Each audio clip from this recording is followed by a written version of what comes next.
ติปัญญาอุตตปาติวิชาอุตตปาติอาโรโกอุตตปาติตังโกปณิตังโลกนิโรธคามิเนปฏิปทาอริยสัจจังภาวิตังติเมภิกขเวอุปเพอนันโนสุเตสุตังเมสุจตุงอุทธัปปาติญาณังอุทธัปปาติปัญญาอุทธัปปาติวิชาอุทธัปปาติอาโรโกอุทธัปปาติยาวะเทวันจะเมภิกขเวอิเมสุจตุสุอริยสัจเจสุเอวันติปริวัตตังทวันตัสสะจารังยะถาภูตังญาณทัสสนังนะสุวิสุทธังนะโหสิเนวตาวะหังภิกขเวนะเตวะเกโลเกสัมมาระเกสัมรังมะเกสัสสะมณะพระมณียังปัจจายตเทวมนุสสายอนุตตรังสัมมาสัมพุทธิอภิสัมพุทโตปัจจัญญาสิยโตยโตเมภิกขเวอิเมสุจตุสุอริยสัจเจสุเอวันติปริวัตตังทวันตัสสะการังยะถาภูตังญาณทัสสนังสุวิสุทธังนะโหติอัตถาหังภิกขเวเทวเทโรเกสัมมาระเกสัมรังมะเก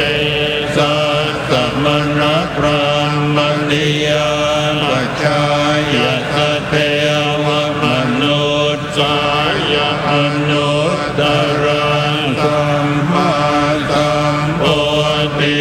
อภิสัมพุทโตปัจจัญญาสิญานังจะพนะเมทัสสนังอุตตปาทิอะคุปปาเนวิมุตติอะยมันติมัญชาตินาติธา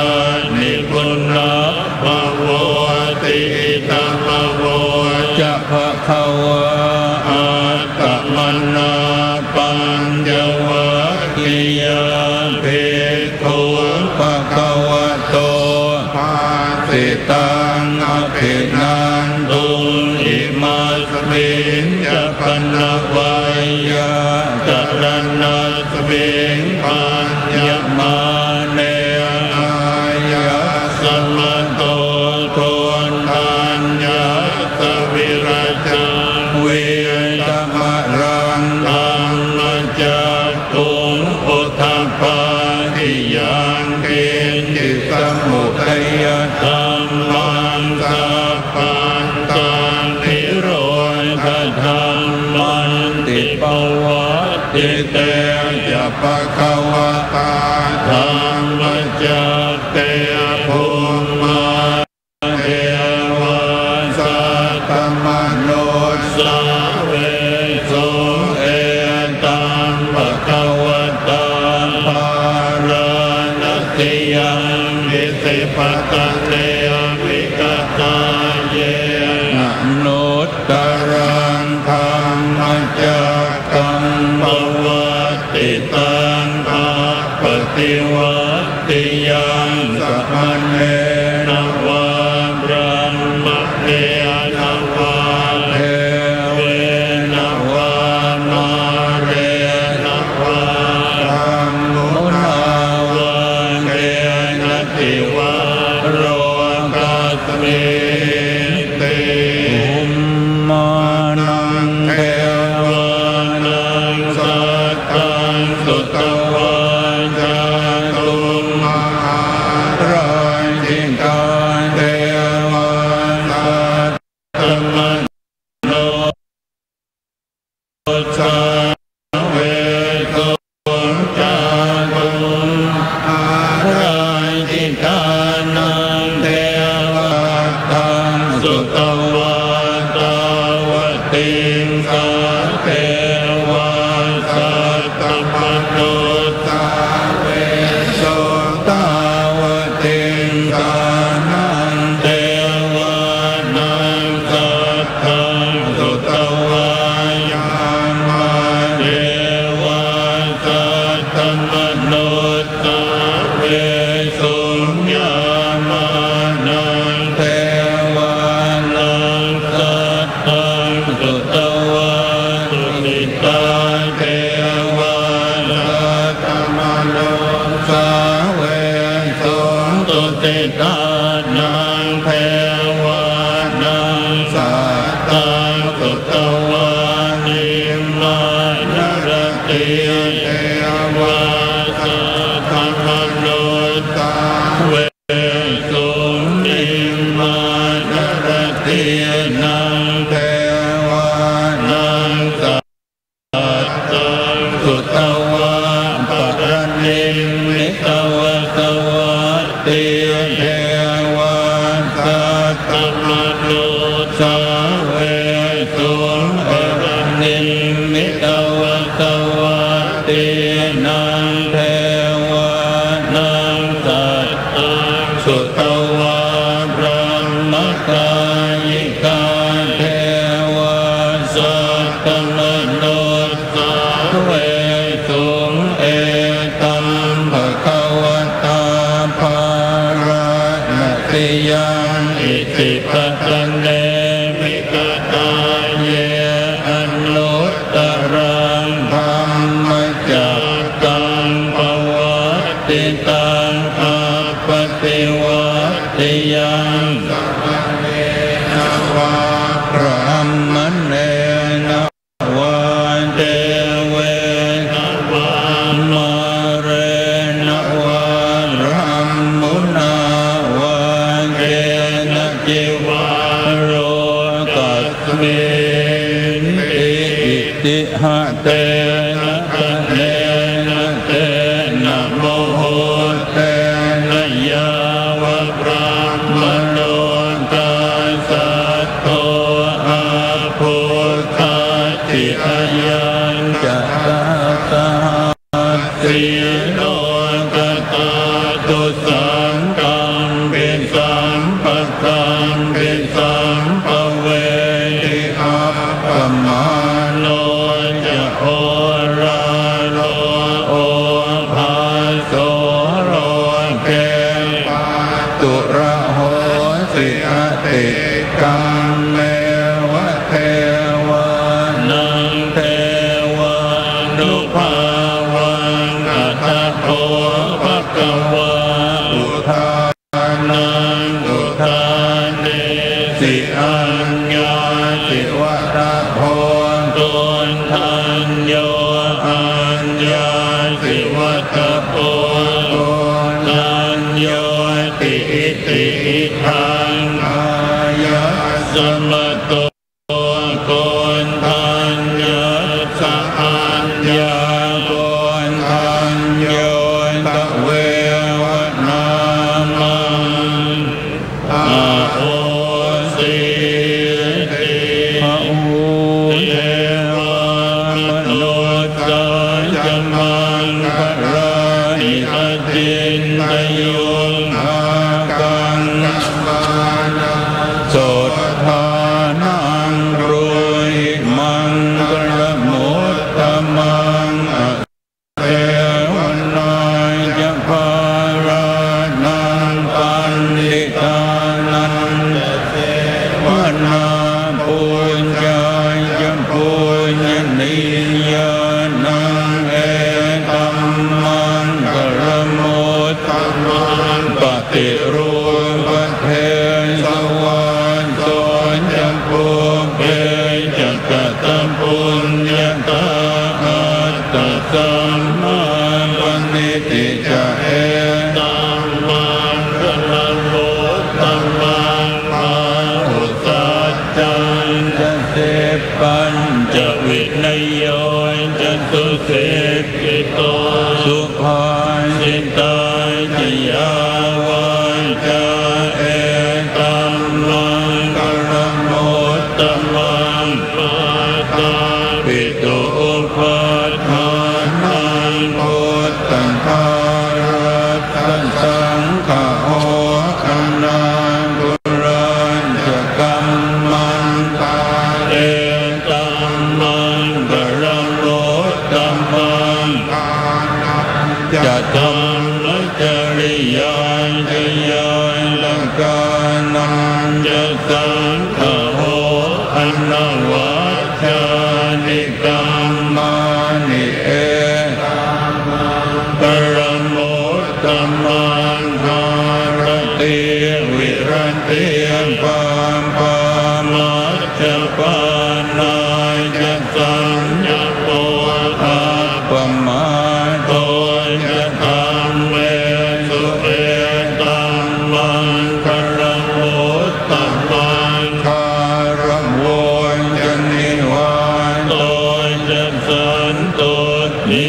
จักขันตัญยุตตาคาเรนะตัมมัสสวนังเอตัมมังคารโมตตมังคันติจังโสวจัตสังฆาสัมมนานังจะทาสนังนาเลนะธัมมัสสะกัจจาเอตัมมังกรโมตตมังตัปโปจะพรหมจริยันจะอริยสัจจานะทัสสนังนิพพานัสสจิกิริยาจะเอตัมมังกรโมตตมังพุทธัสสะโรธัมเมหิจิตตังยัสสนะกัมปติอัสโสขังวิรัจฉังเขมังเอตัมมังกรโมตตมังเอตาทิสานิกัตตวานัสสะปัตตมะปะราจิตาสัพพะตโสติขาจันติตันเตสัมมังกรโมตตมังติยังกินจิวิตตังนิภวารังมาสเกสุวายังรัตนังปะเนตังนะโนสมังอาติตาทังกันเตนะอิทังวิบุตเตตนังมัตติตังเอเตนะสัจเจนะโสติโห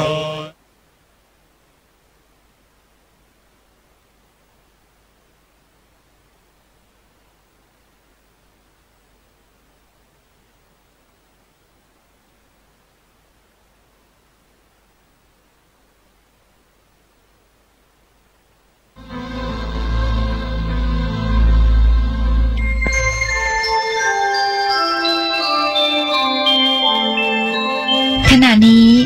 ท่านกำลังฟังสถานีวิทยุกระจายเสียงคลื่นเพื่อการศึกษาพระพุทธศาสนาและวัฒนธรรมระบบ FM 104.5 เมกะเฮิรตซ์ออกอากาศณวัดฝายหิน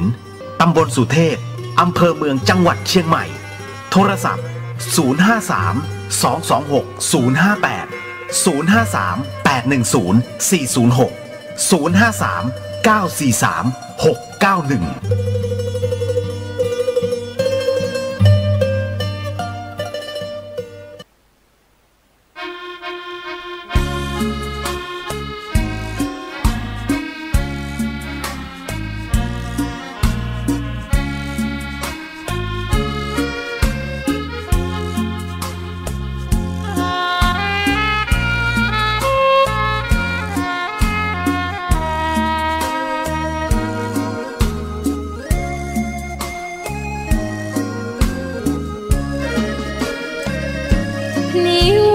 งธรรมถูกถ้อยคำเข้าถึง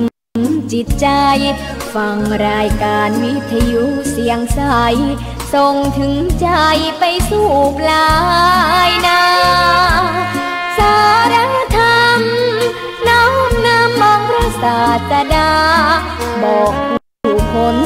ทั่วลาหันมาเข้าวัดฟังธรรมคลื่นเสียงนี้เป็นคลื่นธรรมะจากใจส่งถึงบ้านไกลบ้านไกลฟังได้สุขใจล้ำยามดึกดื่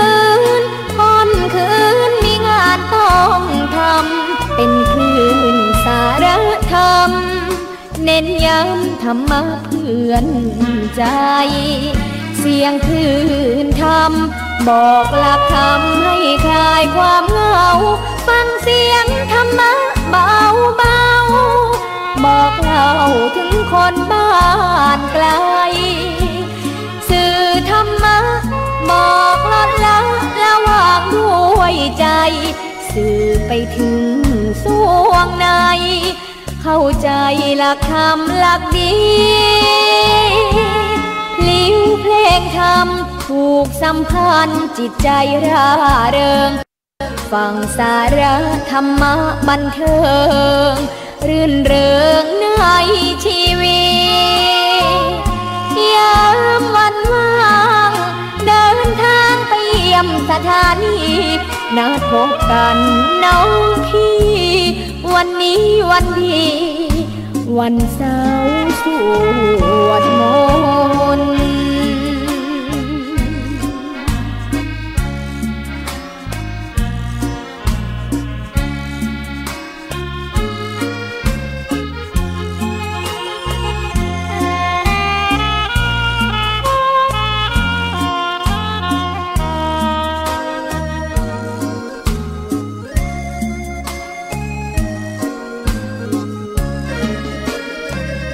เสียงคลื่นธรรมบอกหลักธรรมให้คลายความเหงาฟังเสียงธรรมะเบาเบาบอกเล่าถึงคนบ้านไกลสื่อธรรมะบอกลดละระหว่างด้วยใจสื่อไปถึงสวงในเข้าใจหลักธรรมหลักดี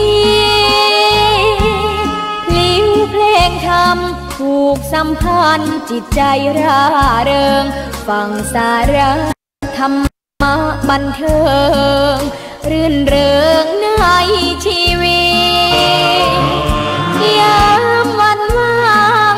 เดินทางไปเยี่ยมสถานีนัดพบกันน้องพี่วันนี้วันดีวันเสาร์สวดมนต์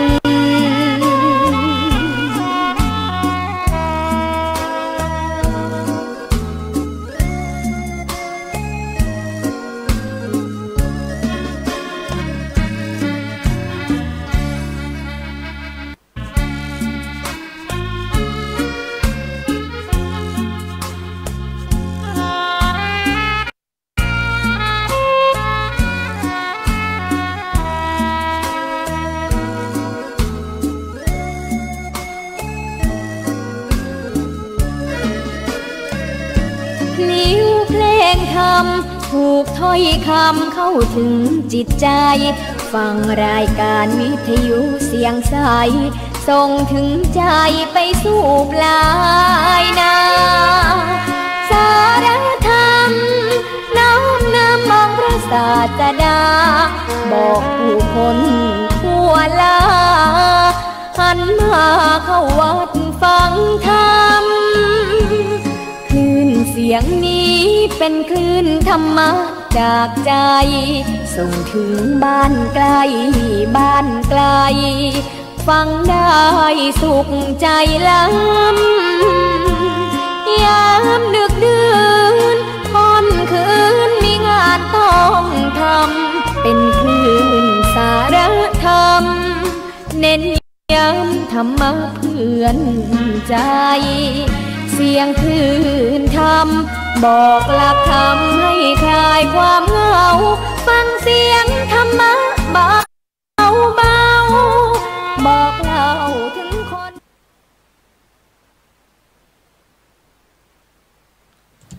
ธรรมะสวัสดีครับ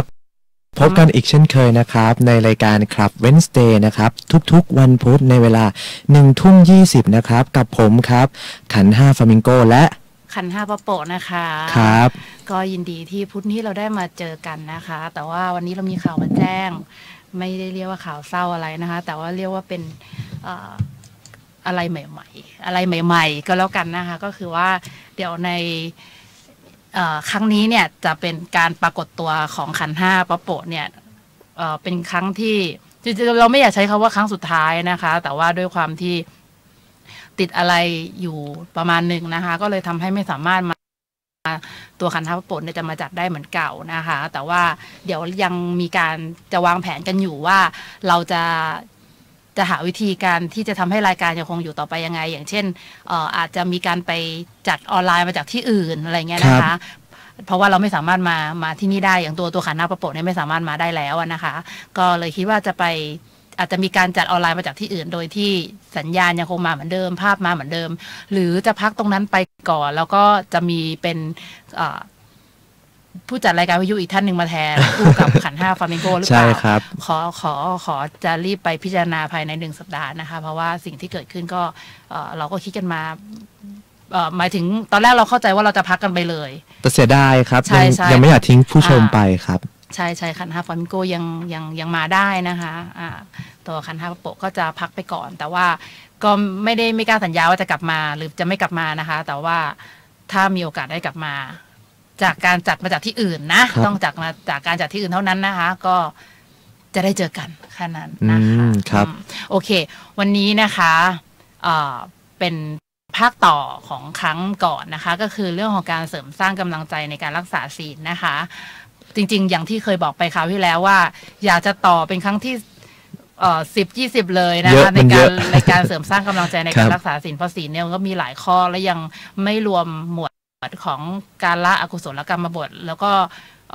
อื่นๆอีกเยอะแยะมากมายนะคะที่เวลาเรามีประเด็นอะไรใหม่ๆที่เกี่ยวกับการรักษาศีลเนี่ยเราจะได้มาพูดคุยกันเพื่อเสริมสร้างอะไรตรงนี้เสริมสร้างกำลังใจในการรักษาศีลตรงนี้นะคะแต่ว่าวันนี้คงจะต้องรีบสรุปในส่วนของการเสริมสร้างกำลังใจในการรักษาศีลนะคะแล้วก็เสริมให้อีกข้อหนึ่งก็คือเรื่องของการสร้างเกราะป้องกันตัวเองจากมิจฉาทิฏฐินะคะหรือว่าการถ่ายทอดข้อมูลที่ผิดนะคะเพื่อที่เราจะได้ไม่หลงเชื่อไปมีความเชื่อที่ผิดเหมือนคนที่บอกเราซึ่งส่งผลร้ายแรงกับเราเมื่อเรามีมิจฉาทิฏฐิจะเกิดอะไรขึ้นได้บ้างไหนลองทายซิแล้วไหน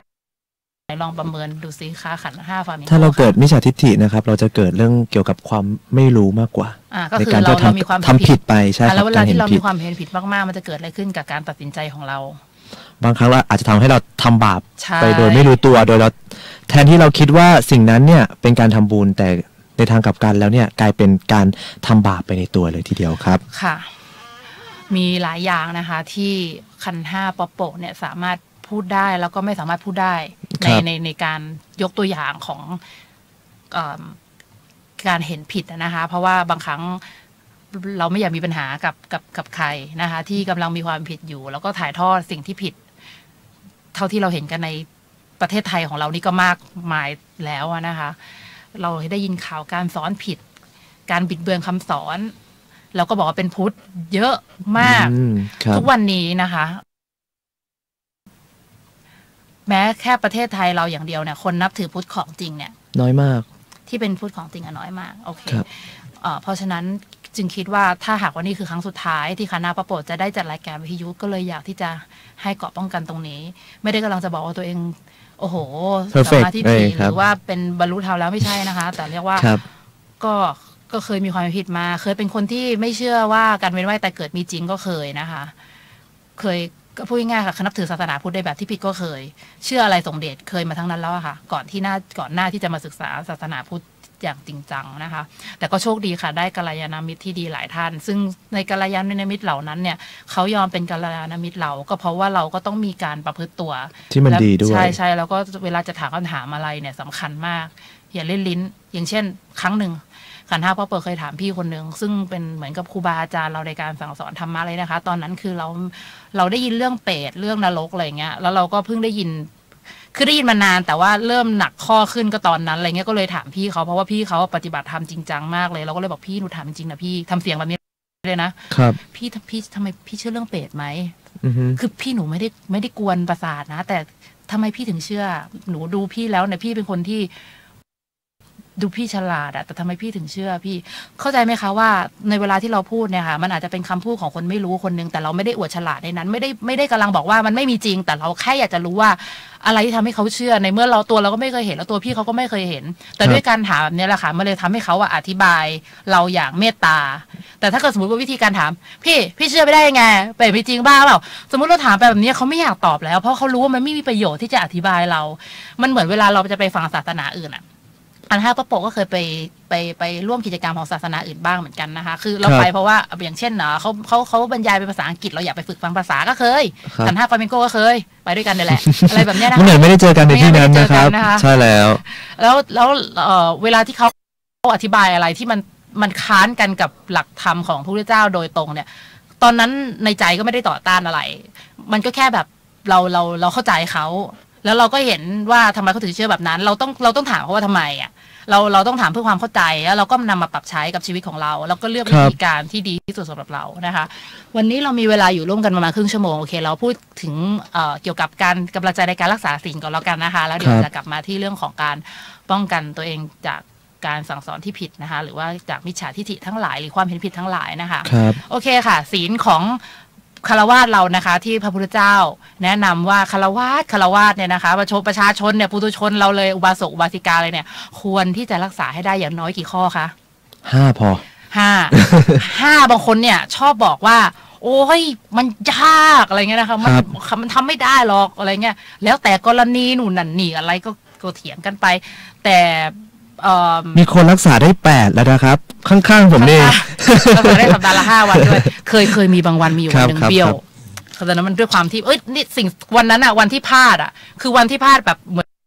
มือถือมันอยู่ใกล้ตัวมากนึกออกไหมคะทำให้เราเข้าใจนะคะว่าเวลาที่เราเห็นพระสงฆ์หรือว่าแม่ชีที่แบบเราเห็นเขาเล่นมือถืออ่ะแล้วเราก็ไปนึกเวลาเห็นแล้วมันก็อดรู้สึกเขาไม่น่าเล่นให้เราเห็นนะอะไรเงี้ยนะเพราะเราแค่รู้สึกแบบว่ามันมีผลกระทบต่อคนที่ถ้าสมมติว่าเขาคิดปามาสขึ้นมาอะไรเงี้ยมันก็เป็นโทษต่อเขาอีกแล้วถ้าเกิดพระพุทธเจ้ายังอยู่คิดว่าพระพุทธเจ้าจะบอกว่าอะไรอ่ะพระพุทธเจ้าคงบอกว่าวินัยของเธอคือห้ามเล่นมือถืออะไรเงี้ยเนอะว่าบางทีอาจจะเพิ่มข้อนี้มาก็ได้แต่ว่าตอนที่เราเห็นเรามาเป็นตัวเราเองที่รักษาศีล8 สัปดาห์ละ 5 วันแล้วอ่ะวันนั้นจำได้ว่ามันเครียดมันเครียดแล้วก็เราก็ทำมาได้ประมาณเดือนกว่านะคะศีล5 สัปดาห์18 สัปดาห์ละ 5 วันเนี่ยประมาณเดือนกว่าแล้ววันนั้นอ่ะมันเหมือนกับเพลินอ่ะก็จิ้มดูไปสักพักหนึ่งมารู้ตัวเฮ้ยวันนี้ศีล8นะเว้ยดูไปหมดเลยดูไปแล้วเพลินแล้วดูไปซะจนแบบตายแล้วเราก็ห้ามตัวเองไม่ได้เหมือนกันเพราะฉะนั้นจริงๆมันเป็นเรื่องของจิตใจอ่ะโอเคกลับมาที่เรื่องของกำลังใจในการรักษาศีลกันต่อวันนี้สมาธิไม่ค่อยดีนะคะวันนี้ช่วงนี้มีเรื่องเครียดเยอะก็คือศีลของปุถุชนเนี่ยพระพุทธเจ้าก็แนะนำว่าอย่างน้อย5 ข้อถามว่าทำไมต้อง5 ข้อนี้คือท่านก็พิจารณาแล้วนะคะว่า5 ข้อเนี้ยเมื่อล่วงไปเมื่อเราผิดพลาดไปมันทำให้เกิดผลร้ายตามมาอย่างมากแบบค่อนข้างจะหนักอะไรเงี้ยนะคะท่านก็เลยครีเอทมาให้ก็เลยเหมือนกับให้คำแนะนำกับเราว่าเนี่ยคือหนทางที่จะทำให้เราเนี่ยทำแบบเขาเรียกอะไร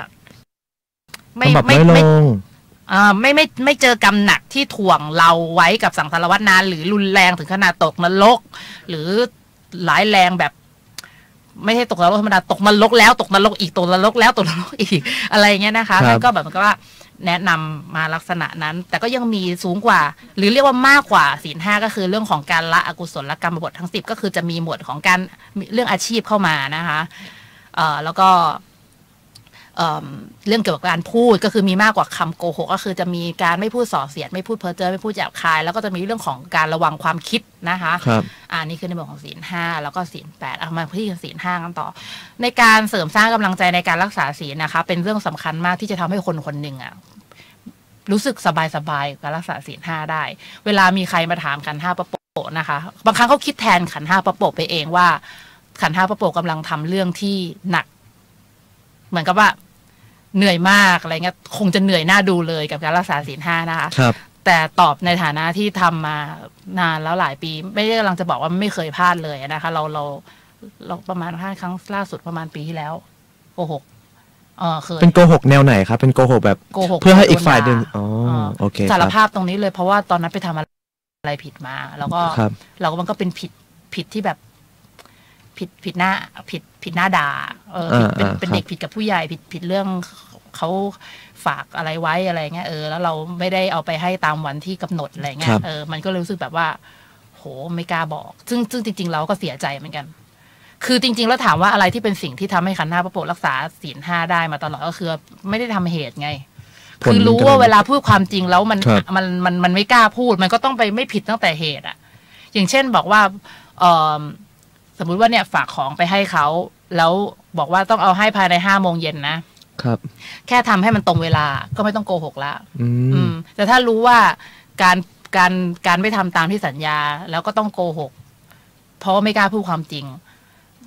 มันยากนะมันยากการทำให้ตรงกับสิ่งที่เราตกลงกันกับตัวเองและกับผู้อื่น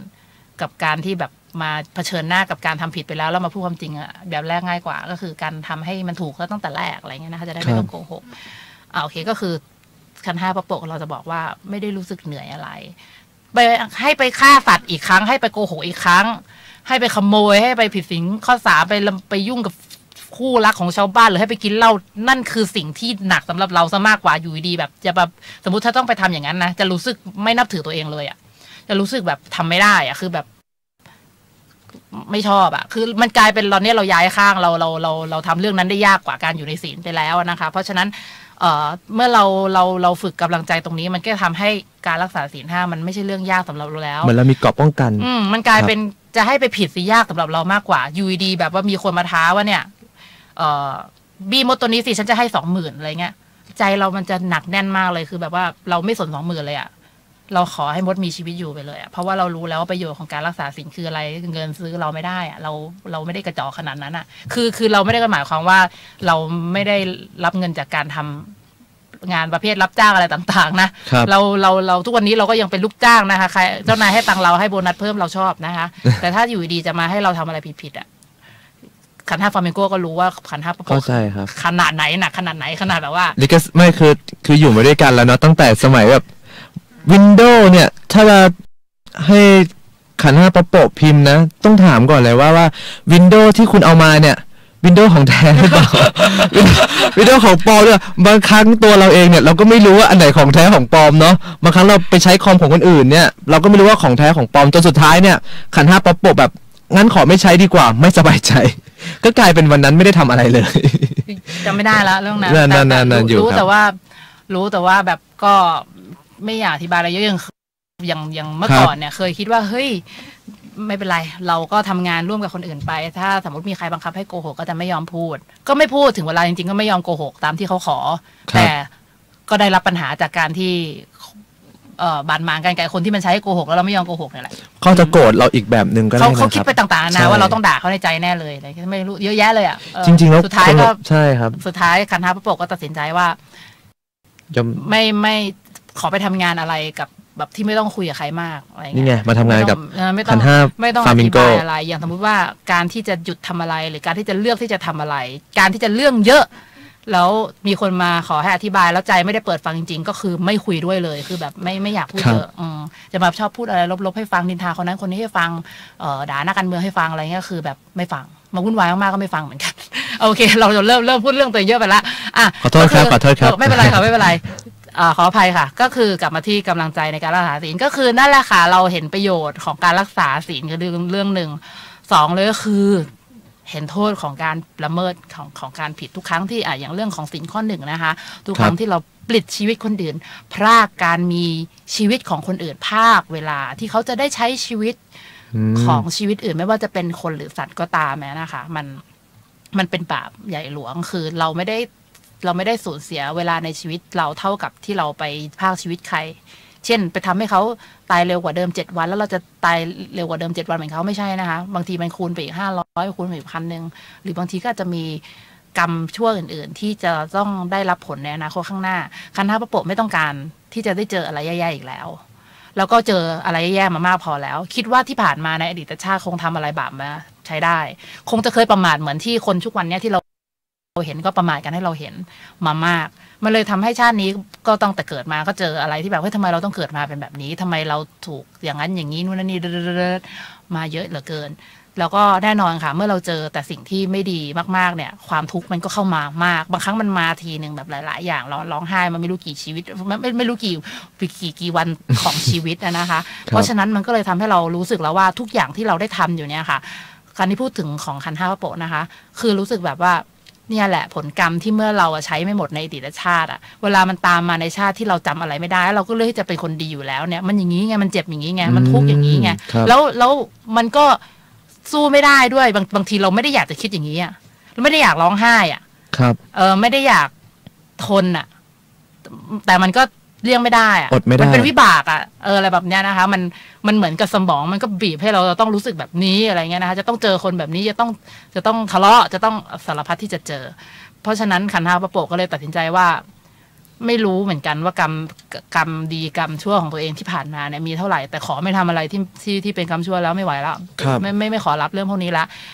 พอเราคิดว่าเราจะไม่ทำเสร็จปุ๊บเราก็รู้อยู่แล้วว่าเวลาที่เราทำไม่ดีมันจะได้ผลไม่ดีแต่ในขณะเดียวกันเราเลือกฝั่งตรงข้ามคือเวลาที่เราไม่เลือกซ้ายเราก็เข้ากับเราไปขวาอะไรเงี้ยนะคะไปเส้นทางอื่นมันก็แปลว่าเราเลือกทำในสิ่งที่ดีเราพูดความจริงเมื่อเราไม่เลือกที่จะโกหกเราไม่ฆ่าสัตว์ก็เท่ากับเราให้ชีวิตอะไรเงี้ยนะคะเพราะฉะนั้นแสดงว่าสิ่งที่เรากำลังเลือกทำอยู่ก็เป็นสิ่งที่ดีตอนนี้ก็คิดว่าเราไม่รู้ว่าผลกรรมดีที่บางครั้งเราก็ทำซะเยอะแยะเลยเราตั้งใจทำเยอะโดยที่เราก็ไม่รู้เหมือนกันก็อยากให้มันเกิดขึ้นกับเราเหมือนกันอะแต่ก็ไม่รู้มันจะเกิดขึ้นเมื่อไหร่แต่ก็ไม่ท้อเพียงน้อย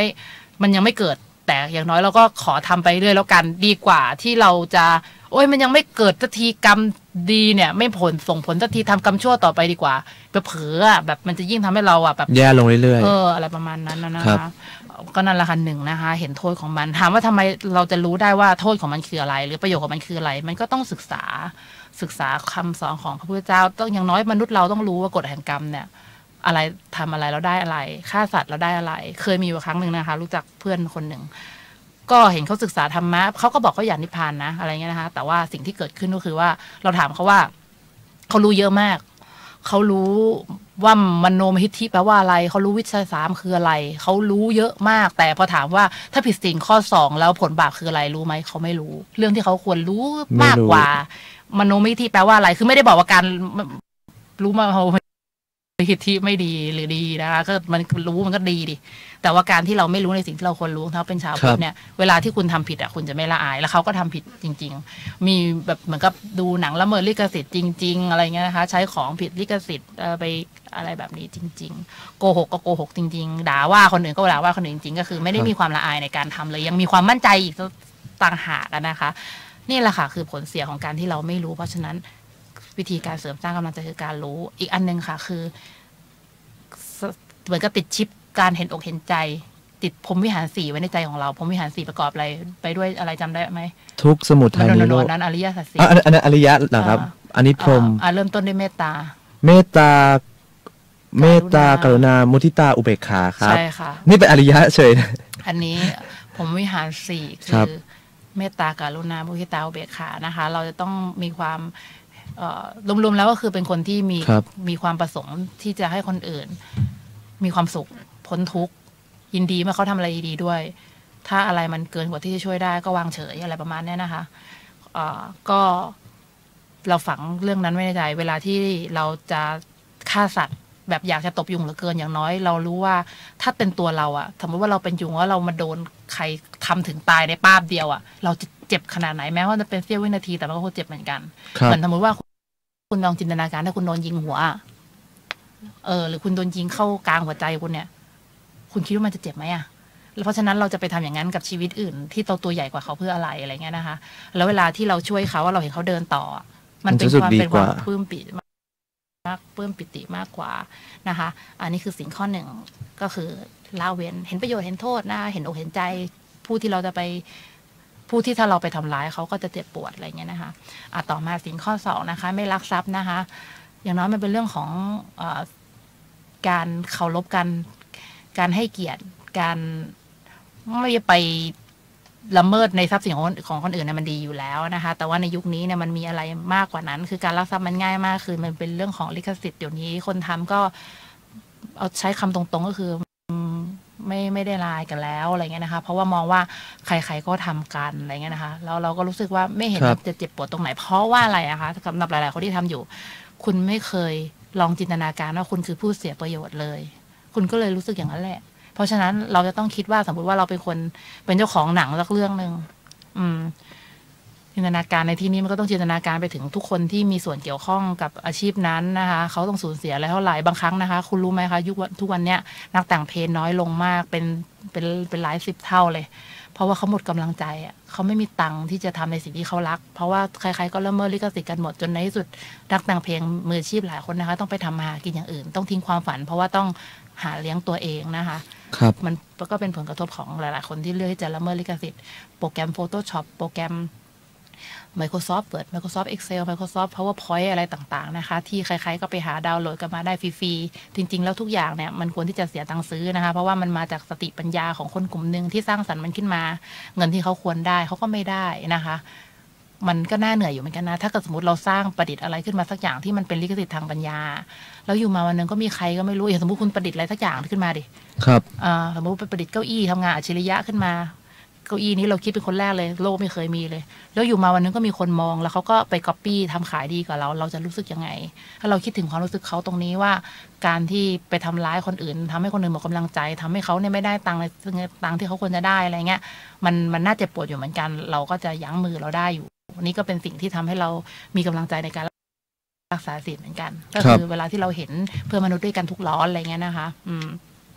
แต่เราต้องฝังชิปพรหมวิหาร4ไว้ในใจให้ได้ก่อนนะต่อมาศีลข้อ3นะคะศีลข้อ3คือก็ต้องศึกษาให้ลึกซึ้งว่ามันครอบคลุมถึงขนาดไหนนะคะคือมันไม่ใช่แค่การไปยุ่งกับคนที่เขามีแฟนแล้วโดยการมีเพศสัมพันธ์เท่านั้นนะคะแต่เพศสัมพันธ์เลยก็คือศีลขาดนะคะโดยเถิดไปเลยมันคือศีลขาดมันเป็นกรรมที่ทำร้ายจิตใจคนอย่างสาหัสเลยนะคะเขารักของเขาอยู่ดีไปยุ่งกับคนของเขาเรื่องปกติมากนะคะที่ผู้ที่เสียใจจะบ้าไปเลยอะไรเงี้ยนะคะแล้วก็อีกอันหนึ่งก็คือแค่พูดเนี่ยก็ด่างพร้อยแล้วแค่ไปอ้อล้ออ่ะแค่อ้อล้อหมายถึงแบบประมาณว่าไปหยอกไปกระเซ้าไปอะไรเงี้ยนะคะกับคนที่เขามีแฟนแล้วอะไรเงี้ยนะคะ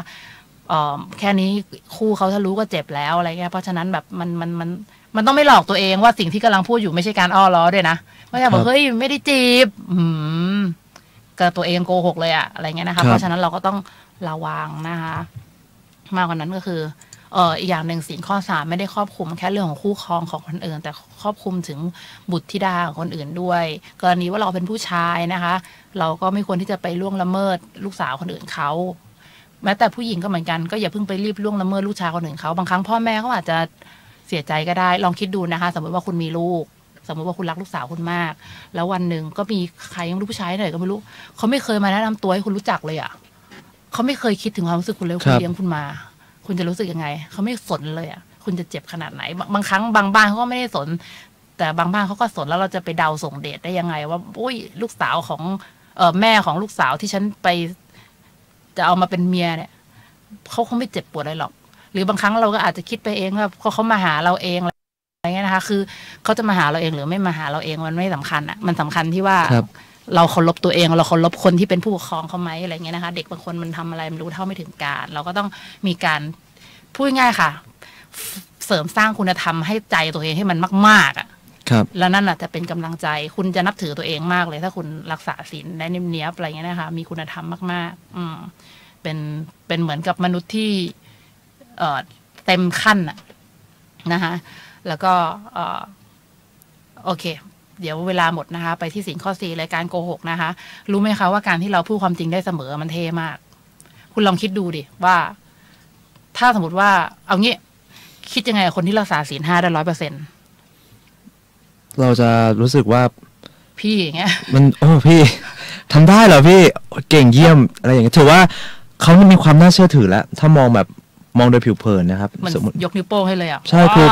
คือเวลาเขาพูดอะไรต่างๆเนี่ยมันคือความจริงหมดไงครับเราไม่ต้องมานั่งกังวลว่าสิ่งที่เขาพูดเนี่ย มันจะมีมันต้องมีโกหกหรือเปล่าหรือเปล่ามันคงไม่มีอะไรอย่างเงี้ยครับ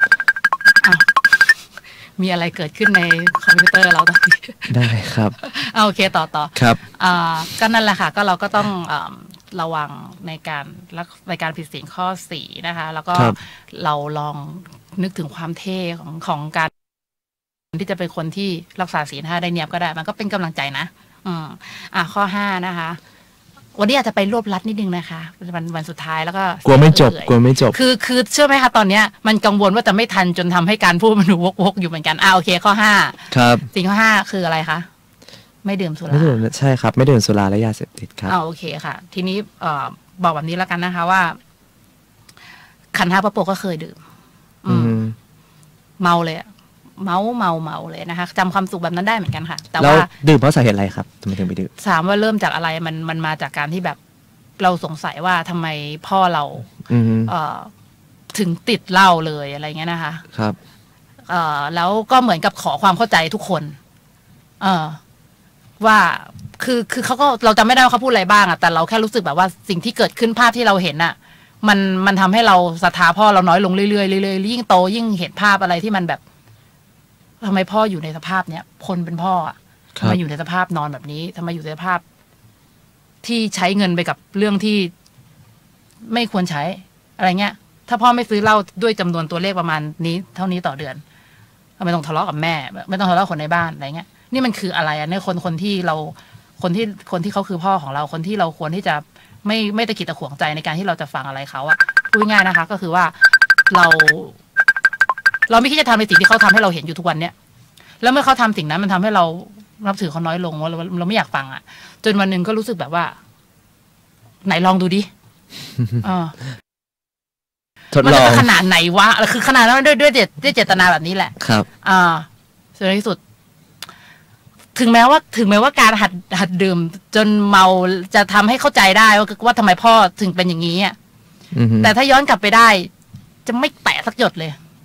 คือทุกวันเนี้ยพูดด้วยความรู้สึกขนาดเนี้ยยังเสียใจเลยที่ชีวิตนี้เกิดมาต้องได้ชื่อว่าเคยกินเหล้ามาก่อนคือคุณผู้ฟังที่กินอยู่อาจจะรู้สึกแบบกำลังคิดว่าขันธ์5พระโปกำลังจะต่อว่าอะไรหรือเปล่าคือไม่นะคะพูดถึงความรู้สึกส่วนตัวว่าย้อนกลับไปได้จะไม่ให้แบบลิ้นโดนเลยคือจะไม่แตะต้องมันเลยไม่ให้ชีวิตนี้แบบพูดได้ว่าเคยดื่มเลยก็มีหลายอย่างที่ชีวิตนี้ไม่เคยทำแล้วรู้สึกภูมิใจกับบาปหลายๆอย่างที่ไม่เคยทำอะไรเงี้ยแต่แค่เคยดื่มแล้วก็รู้สึกแย่แล้วก็รู้สึกแบบเสียดายอย่าคิดมากอย่างนั้นเลยดีกว่าครับถือว่าเป็นบทเรียนดีกว่าไหมครับใช่แต่ว่าคือมันผ่านไปแล้วมันมีอยู่ครั้งหนึ่งคุยกับเพื่อนคนหนึ่งแล้วเขาผู้ชายด้วยซ้ำนะคะทั้งชีวิตก็เคยแตะเหล้า3 ครั้งแล้วในครั้งที่3 ครั้งเนี่ยเขาไม่เคยตั้งใจแตะอะไรสักครั้งแรกคือเด็กเราไปกินมันขมครั้งที่2หาน้ำกินไม่เจอหิวน้ำไม่ไหวแล้วคือดื่มด้วยความกระหายครั้งที่3คือเหมือนกับจิบทีเดียวเหมือนกับเพื่อนชวนกินร่วมสาบานเขาฟังเราฟังเขาเล่าเสร็จแล้วปุ๊บเราสึกแบบเราเป็นผู้หญิงแท้เราจะเคยกินด้วยความตั้งใจเราสู้เขาไม่ได้เลยอะไรแบบนี้นะคะมันเลยทำให้เราสึกแบบตายแล้วเสียดายแต่โอเคมันผ่านไปแล้วนะคะเราก็อยากที่จะเป็นคนที่พูดได้เต็มที่ว่าเราไม่เคยแตะต้องมันแต่ทุกวันนี้อย่างน้อยก็พูดได้เต็มที่ว่าไม่แตะต้องมันแล้วก็รักษาศีล5ได้อย่างเคร่งครัดแล้วก็8 สัปดาห์ละ5 วันเท่ไหมล่ะปรบมือให้2 ทีครับโอเคต่อเกินด้วยครับทุกอย่างที่พูดอยู่ตอนนี้นะคะขอให้คุณผู้ฟังอย่าคิดว่ากำลังมาอวดอะไรแค่คิดว่าขันธ์5พระโปกคือคนหนึ่งเหมือนคุณเลยเป็นคนเหมือนกันขันธ์5ฟามิงโก้เป็นคนไหมคะเป็นสิครับคุณผู้ฟังทุกคนเป็นคนถูกไหมคะใช่เลยเพราะฉะนั้นในเมื่อคนอย่างขันธ์5พระโปกยังทำได้คนอย่างคุณก็ทำได้มันแค่ตัดสินใจแล้วก็ตั้งใจทำก็แค่นั้นเองเราไม่ได้ยิ่งใหญ่ไปกว่าคุณเลยถ้าเราทำได้คุณก็ทำได้ประมาณนั้นนะคะโอเคก็ผ่านไปทั้งหมด5 ข้ออันนี้ไหนๆก็รักษาศีล8 สัปดาห์ละ5 วันแล้วจะบอกให้ว่ามันเริ่มต้นมาจากอะไรมันมาจากการที่ตอนนั้นไม่ค่อยมีตังค์ 1ไม่ค่อยมีตังค์2ที่นอนในห้องมันเป็นที่นอนของศีล8อยู่แล้วนะคะมันก็เลยคิดว่าเฮ้ยทำไมไม่ปรับวิกฤตให้เป็นโอกาสไปเลยล่ะศีลอะไรเงี้ยเราก็เลยกินข้าววันละมื้อก็ประหยัดด้วยอะไรเงี้ยนะคะแล้วก็ที่นอนเตี้ยๆก็มีอยู่แล้วแล้วก็เพิ่มมาอีกหน่อยก็คือไม่ได้แต่งหน้าแล้วก็ไม่ได้ดูหนังฟังเพลงแค่นั้นเองแต่เราได้รักษาศีล8เลยนะมันได้สะสมแต้มบุญใช่มันได้สะสมก้อนใหญ่ตอนนั้นเลยรู้สึกแบบโห การที่ชีวิตเนี่ยต้องมาเจอปัญหาจนอยู่ในวิกฤตแบบเนี้ยแล้วมันทำให้เรารักษาศีล 8ได้โอ้โหขอบคุณปัญหาไปเลยอ่ะดีจังเลยอ่ะที่มีปัญหาพวกนี้ทำให้เราจะต้องมามีทางเลือกแบบนี้แล้วก็กลายเป็นแฮปปี้กับทางเลือกนี้คณะปปครับคือตอนแรกคณะปปบอกว่าโชคดีที่ได้แบบมาอยู่ที่นี่แล้วก็ได้รักษาศีลครบผมก็เคยฟังจากคนหนึ่งที่อยู่ในคุกอันนี้คือไปเคยไปฟังนะครับในรายการของช่องไทย PBS ครับในรายการหนึ่งเหมือนเปิดคุกว่าในนั้นมีอะไรบ้างแล้วพบกับคนคุกคนหนึ่งซึ่งเขาบอกว่าเขาขอบคุณมากเลยที่การที่เขาไม่อยู่ในคุกเนี่ยทำให้เขาเนี่ยใช่ครับทำให้เขาเป็นคนแบบมีศีลแล้วแบบนับวันแต่ละวันเลยว่าวันนี้เราสามารถที่จะทำอะไรเพื่อสังคมในนั้นได้บ้างก็คือสังคมในคุกแหละครับเราอาจจะเป็นกำลังใจให้กับคนที่อยู่ในคุกเหมือนกันแล้วที่สำคัญก็คือชวนเขาเนี่ยมารักษาศีลนั่นก็ถือว่าเป็นเรื่องที่ดีเหมือนกันครับคล้ายๆเรื่องของขันธ์ 5ใช่ก็คือต้องก็รู้สึกดีใจที่หลายๆปัญหาเข้ามาแล้วก็สุดท้ายทุกวันนี้ถ้าถามว่าอยากที่จะลดจำนวนศีลลงไหมก็คืออยากที่จะกลับไปมีศีล 8น้อยกว่าสัปดาห์ละ5 วันไหมไม่อยากเลยนะคะแล้วก็มันทำให้เราเนี่ยอยากจะจัดระเบียบชีวิตจัดหน้าที่การงานของเราเนี่ยให้สอดคล้องกับรูปแบบการรักษาศีลของเราที่เราทำอยู่ในทุกวันนี้ก็คือศีล 8สัปดาห์ละ5 วันอะไรเงี้ยนะคะแล้วก็เราก็ยังคงมีศีล 5สัปดาห์ละ2 วันให้กินได้เต็มที่ก็คืออย่างวันนี้ศีล 5นะคะแต่งหน้ากินใหญ่เลยกินมากกว่า1 มื้อกินเรียกว่าวันไหนศีล 5ก็ดูหนังฟังเพลงเต็มที่เดี๋ยวนี้ไม่ได้ฟังเพลงแล้วทำใจได้แล้วเรื่องฟังเพลงแต่ดูหนังยังดูอยู่นะคะสนุกดีแต่ว่าวันหนึ่งก็ต้องเลิกฟังธรรมะแทนดีกว่าครับทีนี้เมื่อคารวะอย่างขันธ์ 5ปะโปะก็ยังทำได้ศีล 5สัปดาห์ละ5 วันได้อย่างที่บอกนะคะมันก็แค่เราก็กำหนดมาสิว่าสมมติว่าเราจะศีล 5สัปดาห์ละวันครับเราก็แค่ตั้งใจทำวันนั้นให้ไม่ไปให้อยู่ในศีล 8แล้ววันอื่นเราก็ยังมีตั้งเยอะอย่างขันธ์ 5ปะโปะสมมติศีล 8สัปดาห์ละไม่ใช่สมมติก็ของจริงแล้วสัปดาห์ละ5 วันแต่เราก็มีสัปดาห์ละ2 วันในการรักษาศีล 5ดูหนังฟังเพลงให้เต็มที่ก็แค่เอาวันที่รักษาศีล 5ใช้ไปเพื่อความบันเทิงที่ก็ไม่ผิดศีลธรรมให้เต็มที่แค่นั้นเองแต่ในขณะเดียวกันเราก็คอยบอกตัวเองเสมอว่าวันหนึ่งเราจะต้องหยุดเรื่องพวกนี้แต่ตอนนี้มันเหมือนพอเราเริ่มทำสัปดาห์ละ5 วันได้แล้วมันก็มีกำลังใจนะว่าแสดงว่าวันหนึ่งในอนาคตข้างหน้าเราจะทำได้ 100%มันจะกลายเป็นว่าถ้าจะต้องให้ฉันรักษาศีล 8น้อยกว่าสัปดาห์ละ5 วันฉันคงไม่อยากทำแล้วฉันก็ระวังตัวเองไม่ให้มันเหมือนที่วันนี้อยู่ที่บอกไปเมื่อช่วงตอนต้นว่าให้ไปผิดศีล 5ยังยากกว่าเลยอะไรแบบนี้นะคะเพราะฉะนั้นเป็นไปได้ค่ะทุกคนคุณก็เป็นไปได้คุณผู้ฟังก็ทำได้นะคะก็ขอเป็นกำลังใจให้สุดท้ายนะคะสร้างเกราะป้องกันตัวในการจากความเห็นที่ผิดนะคะเวลาน้อยมากนะคะในการที่จะพูดทุกอย่างแล้วครับฝากอะไรไว้เลยครับผมจะไม่แทรกแล้วแทรกได้ค่ะเพราะว่าคุณทุกคนจะมีบทบาทบ้างเหมือนกันในประเทศไทยนะคะคุณผู้ฟังอาจจะยังไม่ทราบว่าไม่แน่ว่าแม้แต่คนที่คุณกำลังนับถือเขาอาจจะสอนคุณผิดก็ได้ถ้าที่เขาสอนคุณผิดก็เพราะเขาถูกสอนมาผิดจนเขาเข้าใจว่านั่นคือความเชื่อที่ถูกซึ่งนี่มันคือเรื่องที่น่าเศร้ามากมันน่าเศร้าจนแม้แต่ขันธ์ 5ปะโปะก็อยากจะร้องไห้กับสิ่งที่เกิดขึ้นเหมือนกันนะคะเวลาที่มันเกิดขึ้นกับคนที่เรารักแล้วก็เพราะฉะนั้นเนี่ยนะคะเมื่อเรามีความเห็นผิดอย่างเช่นสมมติสิ่งที่เรากำลังทำอยู่คือบาปหนักและเราอาจจะไม่ได้ทำแต่เราเป็นส่วนหนึ่งของการทำของคนอื่นถ้าเราเห็นแม้แค่เห็นดีเห็นงามหรือยินดีกับสิ่งที่คนอื่นเขาทำไปเป็นลูกมือเขาหรืออะไรแบบเนี้ยคุณก็ได้บาปไปกับเขาด้วยบางครั้งนะคะคนที่เขาสอนธรรมะคุณเขาอาจจะพูดจริงพูดของที่เป็นของจริงพูดถูก7 อย่างแต่อีก3 อย่างมาดูน่าเชื่อถือแต่ว่ามันไม่ใช่เรื่องจริงไม่ใช่คำสอนของพระพุทธเจ้าแต่คุณก็เชื่อว่ามันใช่เพราะว่าเขาบอกเพราะว่าตัวเขาก็เชื่อสนิทเลยขันธ์ 5ปะโปะเห็นมาเยอะนะคะแล้วก็รู้สึกอดเศร้าไม่ได้กับผลลัพธ์ที่เขาก็ทำได้ก็คือเขาก็ทำให้คนงมงายไปกับเขาได้ตัดโอกาสนิพพานคนอื่นตัดโอกาสเจริญกุศลของคนอื่นทำให้คนอื่นคิดบาปพูดบาปทำบาปมากขึ้นมันน่าเศร้ามากนะครับแล้วพวกเขากำลังทำให้พระพุทธศาสนาเนี่ยดำรงอยู่ได้น้อยลงเรื่อยๆพูดง่ายๆนะคะพระพุทธเจ้าบอกไว้ก่อนที่ท่านจะละคือพูดง่ายปรินิพพานนะท่านก็บอกว่าไม่ใช่ว่าศาสนาพุทธเนี่ยจะดำรงอยู่ได้ในยุคของในยุคเนี่ยของท่านเนี่ย5,000 ปีซึ่งถามว่ามันเกิดจากอะไรมันก็เกิดจากกลุ่มหนึ่งรักษาแต่กลุ่มหนึ่งทำลายในที่นี้นะคะไม่ได้ทำลายด้วยการบิดเบือนอย่างเดียวนะคะบางครั้งมันถูกทำลายโดยการที่แบบไม่เชิงว่าทำลายดีกว่าแต่ว่ามันคือการเป็นคำสอนแนวใหม่นู่นนั่นนี่ความเชื่อ ชุดใหม่ที่ทำให้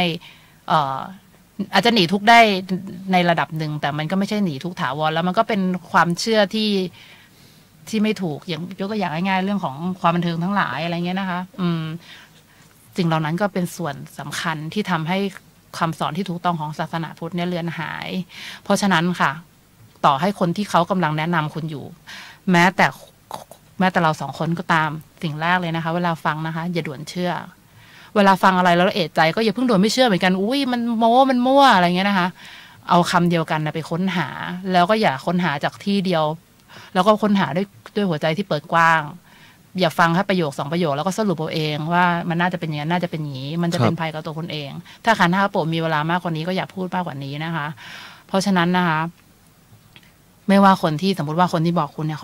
ขารักคุณมากแล้วคุณก็รักเขามากเขาเป็นคนที่คุณนับถือเขาอาจจะเป็นพระอาจารย์ของคุณเขาอาจจะเป็นพ่อแม่คุณปู่ย่าตายายคุณ